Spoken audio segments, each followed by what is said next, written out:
Member of Parliament Sherod Duncan told the National Assembly that scandals abound during the tenure of the government.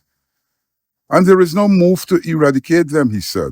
It is important to note that since 2020 and a lot of bogus charges that were brought against a lot of members of GCOM and elsewhere, you have not had one conviction with a plethora of evidence that the Honorable Attorney General has stated lots of time in the public domain it exists and can to truckloads of evidence. You have had not one single conviction in 5 years. As a matter of fact, we will go to the next elections with matters pending. He said that the government is quick to talk about rigging and riggers.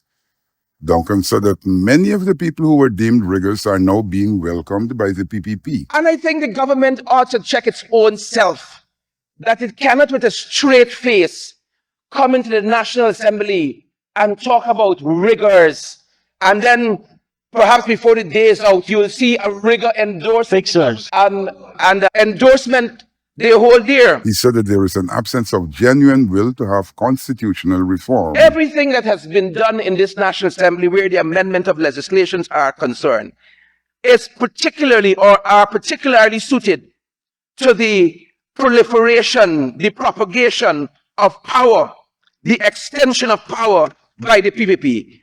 You name any piece of significant legislation that has come before this assembly to be amended, and you can go through the whole gamut of it.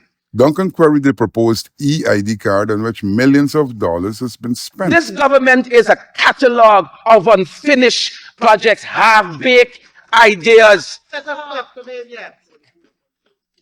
$34.5 billion. The Lawrence Royce report says the cost for these e-ID cards. All of that is the impact on what is happening here. He quoted the Chief Justice as saying that electoral legislation is all over the place. If this government had any intention of real electoral reform, they would have pursued this from day one. But pursuing electoral reform might shorten their tenure in government, so they have no real interest in that.